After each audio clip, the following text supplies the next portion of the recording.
Hello everyone, welcome back to the Pharmacy India. So as you all know, Pharmacy India had started mock paper series for your Telangana pharmacist exam. So today is the mock paper ninth class in which we will discuss top 25 MCQs questions of biochemistry.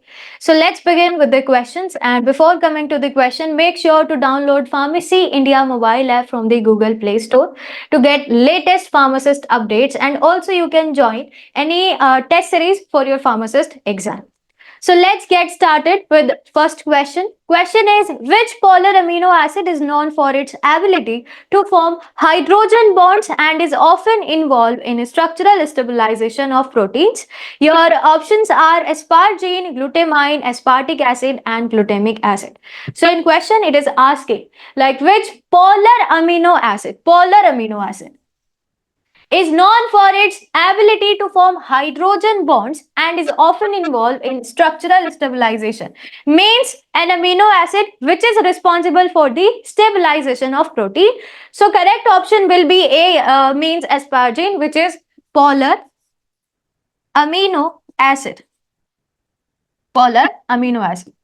Polar means which has both positive and negative charges. Next question, which of the following amino acid is classified as an essential amino acid for human but not for animals? Means you have to tell the answer of amino acid which is essential for human but not for other animals. Clear? Your options are valine, histidine, methionine and arginine. So from the following options, all of the followings are essential amino acid.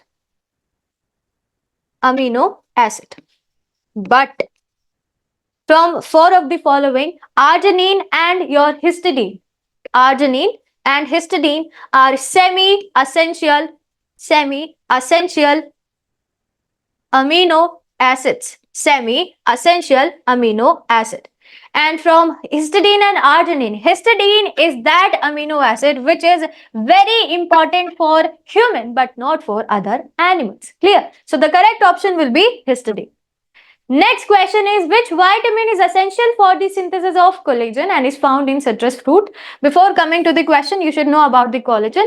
Basically, collagen is a type of structural protein. Structural protein which is present in connective tissue, and it is that protein which is responsible for the contractibility, excitability, extensibility of the connective tissue. So the correct option will be vitamin C, which is also known as ascorbic acid.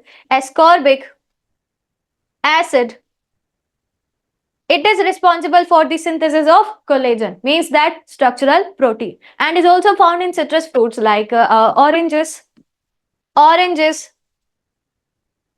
lemon, then chili, etc.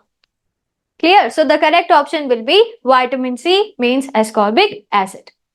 Next question, which vitamin is crucial for the proper functioning of the nervous system and is found in meat and dairy product? So from the following vitamins, you have to choose that vitamin which is responsible for the proper functioning of your nervous system. Either it is a CNS or PNS, means peripheral nervous system, and is also found in meat and dairy products like milk, butter, curd, etc. Milk, cheese, butter, curd, etc. Here, your options are vitamin B1, that is thiamine, vitamin B2, that is riboflavin, vitamin B3, niacin, or vitamin B6, pyridoxine. Pyridoxine.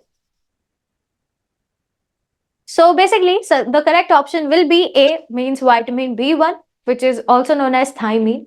And due to the deficiency of vitamin B1, the problem is beriberi, which is also known as Wernicke-Korsakoff syndrome. Wernicke-Korsakoff syndrome. Clear? Korsakoff syndrome. And also causes polyneuritis. Clear? Polyneuritis. which is a type of your nervous system disorder. Clear? So the correct option will be A, that is vitamin B1, thiamine. Next question is, which vitamin is crucial for blood clotting and is commonly found in leafy green vegetable? A very simple and easy question. Which vitamin is also known as coagulation factor? This coagulation factor,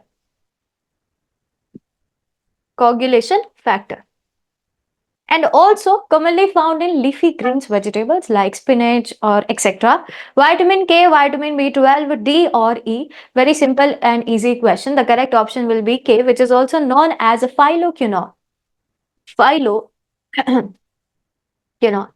Vitamin B12, which is called cyanocobalamin. It is important for the formation of your blood cells.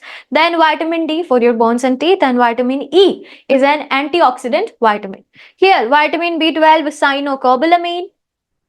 cyanocobalamin. Its deficiency causes pernicious anemia. Vitamin D is important and it is also known as calciferol. Calciferol. Vitamin E is tocopherol, and it is a very important antioxidant vitamin.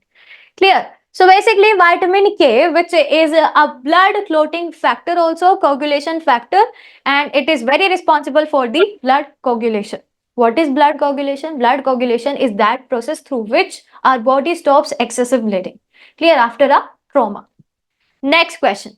Which amino acid is commonly associated with the regulation of blood sugar level and insulin activity? From the given amino acid, you have to choose that amino acid which is basically responsible for the regulation of blood glucose level and also for the insulin activity. What is insulin? Insulin is a type of hypoglycemic hormone. Hypoglycemic hormone, and is responsible for lowers down blood glucose level by converting glucose into glycogen. Clear? Glucose into glycogen. Clear? So for the regulation of blood glucose level, or you can say insulin activity, the correct option which is responsible for these things will be arginine. Clear? Arginine, which is a very essential amino acid. Essential amino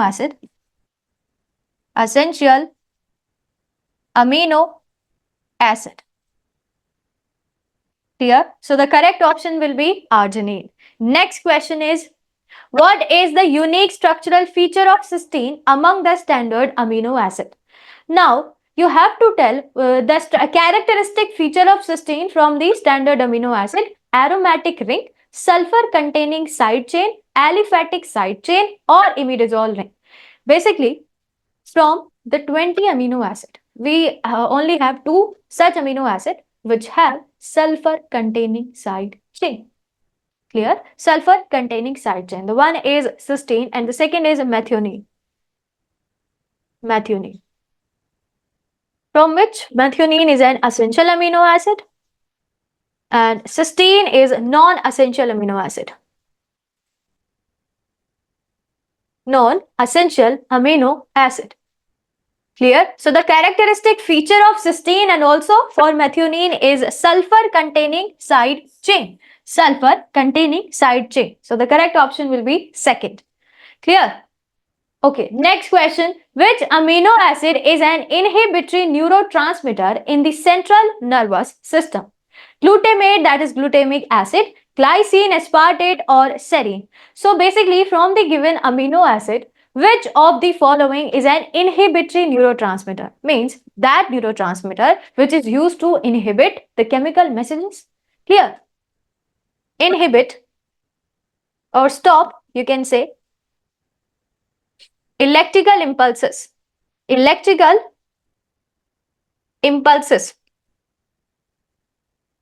from the transmission. Clear? From transmission from one part of the neuron to the other. In the central nervous system, glutamic acid, glycine, aspartic acid, or serine.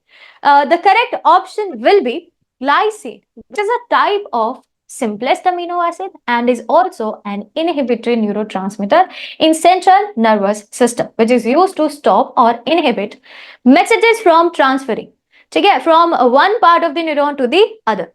Clear? So glycine, which is simplest amino acid, its structure is carbon, this is carboxyl group, amino group, hydrogen, and again hydrogen. The side chain will be hydrogen. Clear? So simplest amino acid, which is glycine, is an inhibitory neurotransmitter. Next question, which amino acid is essential for the synthesis of carnitine, a molecule involved in fatty acid transport into mitochondria? Before coming to the options, what is carnitine? What is carnitine? Basically, carnitine is a type of carrier protein.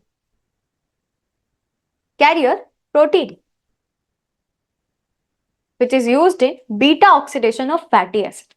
Clear? Beta oxidation of fatty acid. And how it is used? It is used for the transmission of acyl coenzyme A into the matrix from the outer area. Clear? So the correct option, which is responsible for the synthesis of carnitine, will be lysine. Clear? Lysine. Again, not the simplest, but simple amino acid. Clear?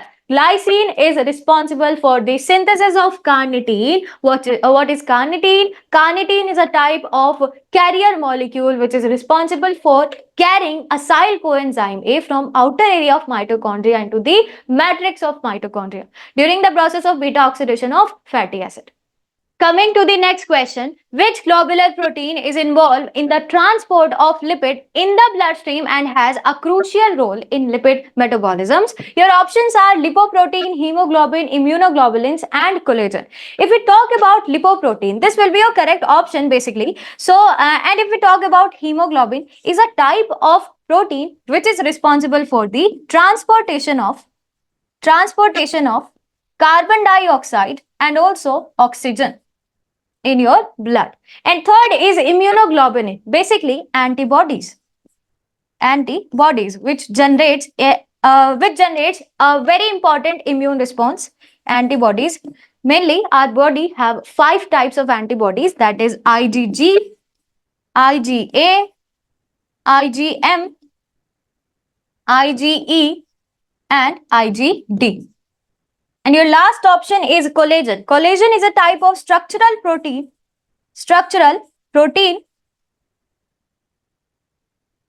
which is present in connective tissue, and this is a type of protein which is responsible for the contractibility, excitability, and also extensibility of your connective tissue.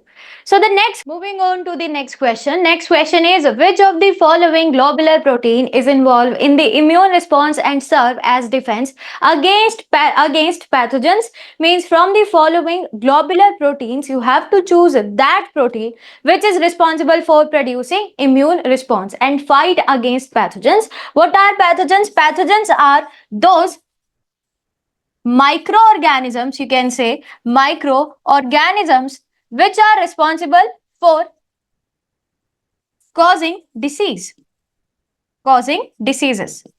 Clear? For example, viruses, bacteria, fungi, protozoans, etc. So these are the pathogens. Correct option will be C, that is immunoglobulins, means antibody, because myoglobin and hemoglobin are the color pigments. Then albumin is a type of plasma protein. So if we talk about immunoglobulins, our body have 5 types of immunoglobulins, means GAMED, IgG, IgA, IgM, IgE, and IgD. Next question is, which type of simple protein is primarily involved in the storage of amino acids in seed? Okay, your options are albumin, globulin, prolamine, or scleroprotein. Basically, these are only simple proteins. So from the following options, prolamine is that amino acid, is that you can say protein which is responsible for storage of amino acid in the seeds. Clear? Albumin and globulin again these are the plasma proteins, and scleroprotein is a class of simple protein which is mainly responsible for the synthesis of cell membrane structure. Clear? Next question. The protein collagen which provide structural support to connective tissue belongs to which category of simple protein? As we have talked about collagen, which is a type of structural protein. Structural protein. Clear?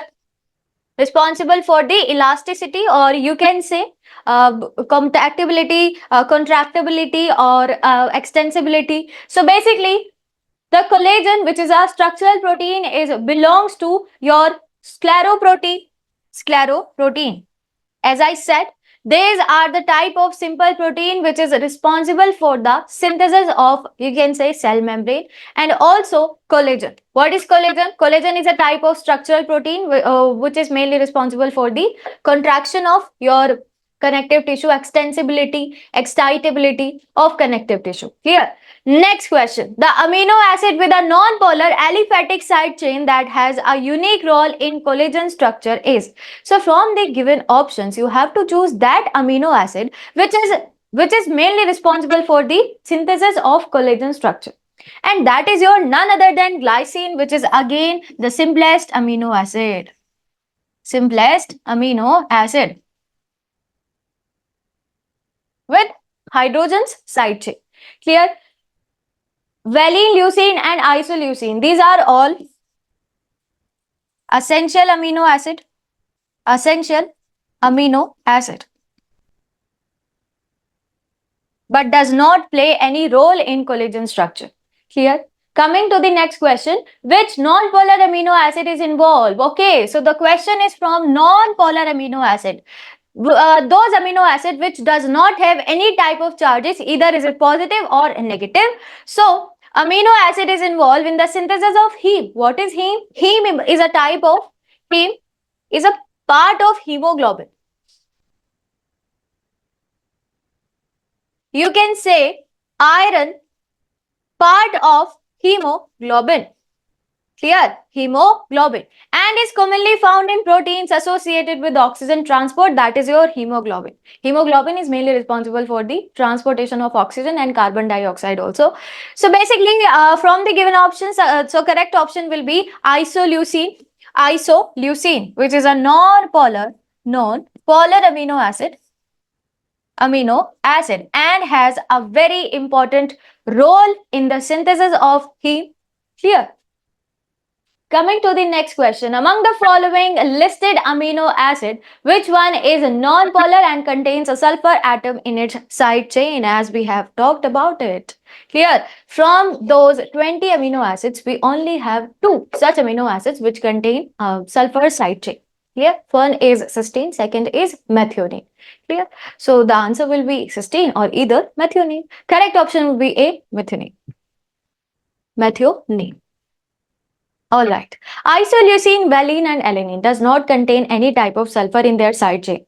Clear? Isoleucine, valine and alanine. Clear? So the correct option will be A, that is methionine. Cysteine. And next is methionine. They both contain sulfur in their side chain. In their side chain. Alright. Okay, next question. Which of the following is a purine base found in DNA and RNA both? So from the given options, from the given nitrogenous bases, you have to choose that purine base which is found in both DNA also and RNA also. Clear? So basically, nitrogenous bases could be divided into 2 parts. One is purine and second is pyrimidine. Clear? One is purine and second is pyrimidine. So purine are those nitrogenous bases which contains double ringed structure. Double ringed structure. And the examples are adenine and guanine. And if we talk about pyrimidine, they contain single ringed structure. Single ringed structure. And examples are cytosine, uracil and thymine. So it is very obvious the correct option will be A, that is adenine, which is found in both nucleic acid, that is your DNA, and also in RNA. Clear? Okay. So coming to the next question, which enzyme catalyzes the conversion of glucose 6-phosphate to fructose 6-phosphate in glycolysis?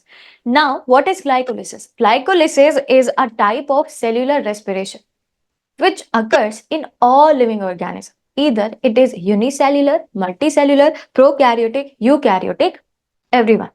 Clear? So, glucose 6-phosphate, when we convert glucose 6-phosphate into fructose 6-phosphate in the process of glycolysis, which is a 10-step process, end product of glycolysis is pyruvate. Clear? So the enzyme which is used to convert glucose 6-phosphate into fructose 6-phosphate will be that enzyme which is also known as rate limiting enzyme of glycolysis. Rate limiting enzyme of glycolysis. So the correct option obviously will be phosphofructokinase 1. Clear? Phosphofructokinase 1. See, glucose 6-phosphate and fructose 6-phosphate are none other but isomers of each other. Isomers of each other. Clear? Okay. Next question. How many ATP molecules are consumed in the phosphorylation of glucose during the first half of glycolysis? Now, how many ATP molecules are consumed? Means, see, glycolysis is divided into two phases, phase 1 and phase 2. In phase 1, ATPs are consumed and in phase 2, ATPs are produced. Clear? So, there is a difference in consumption of ATP and production of ATP. Phase 1 of glycolysis and phase 2 of glycolysis. Clear? Consumption, and in phase 2 there will be production. Clear? So the consumption of ATP, number of consumption of ATP will be 2. And if we talk about net gain of ATP, see 2 ATP consumed and 4 ATP total produced. So the net gain will be 4 minus 2, that is 2. Clear? So net gain will be 2 ATP. So obviously the correct option will be second, 2 ATP. Okay. Next question. During glycolysis, which molecule is both an intermediate and an end product? So from the given options or intermediate or end product complexes, you have to choose that molecule which is intermediate product and also an end product. 1,3-bisphosphoglycerate, pyruvate, fructose 1,6-bisphosphate and glucose 6-phosphate. If you know about glycolysis, in this process, glucose converts into pyruvic acid, or you can say pyruvate.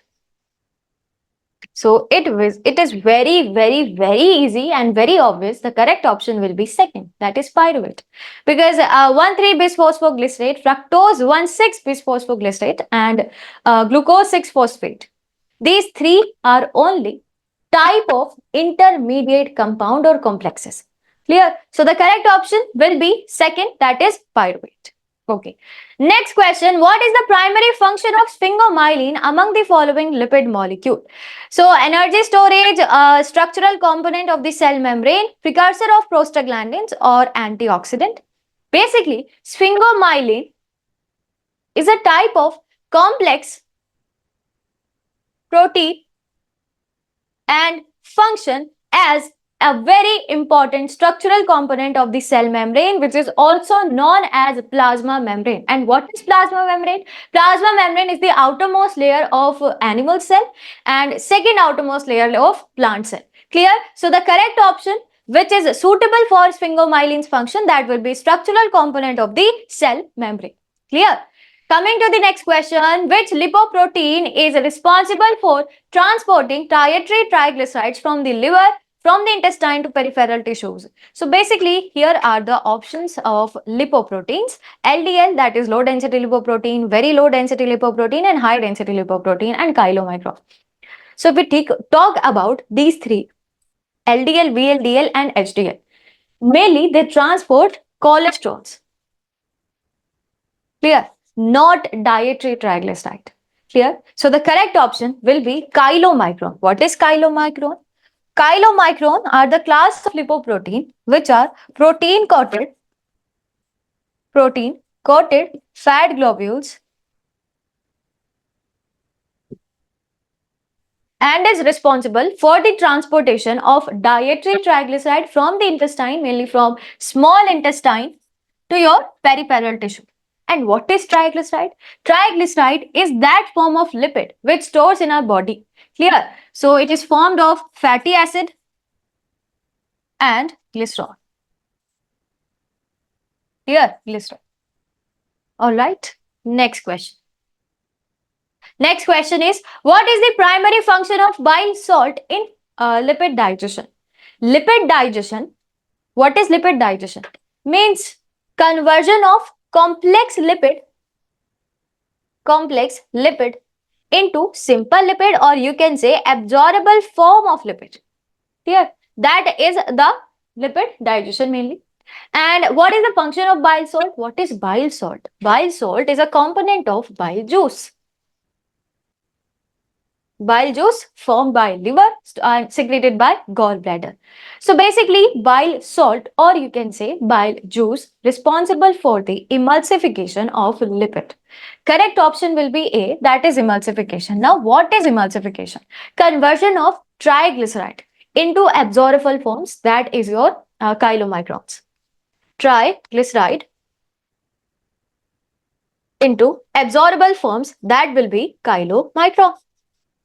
This process is known as emulsification of lipid. Clear? Coming to the second last question of this class, what is the role of DNA ligase in DNA replication? Synthesizes RNA primers, seals nicks in the DNA backbone, unwinds the DNA double helix, synthesizes new DNA strand. Synthesizes RNA primer. This is the function of RNA primase. RNA primase unwinds the DNA double helix. It is the function of helicase, DNA helicase, and synthesizes new DNA strand. This is the function of DNA polymerase. So the correct option will be second, seals nick in the DNA backbone. How? You must have heard about replication fork. Replication fork, which is formed during the during the process of replication. In replication fork, there are two strands. One is leading and second is lagging. Clear? So in this strand, in the discontinuous or lagging strand, there are Okazaki fragments. Okazaki fragments. Clear? Clear? So DNA ligase is used to seal these Okazaki fragments so that the replication process continues. Clear? So the correct option will be second. Seals nicks means the Okazaki fragments. Okazaki fragments in the DNA backbone. Okay. So the last question of today's session is, in eukaryotic cells, where does transcription takes place? In nucleus, cytoplasm, mitochondria, or endoplasmic reticulum? What is transcription? Transcription is the process in which DNA converts into RNA. Clear? RNA. And where is DNA present? In nucleus. In nucleus. So the correct option will be A, that is nucleus. Okay. Nucleus. Clear? So these are the most important 25 MCQs questions of biochemistry of today's session, and I hope each and every point is clear now. So for the PDF of today's session, you can also join Telegram channel. Link is in description box. And also, if you have any doubt, any problem regarding to this session, you can comment down in the comment section. See you in the next class, in the next video. Till then, stay tuned with Pharmacy India. Thank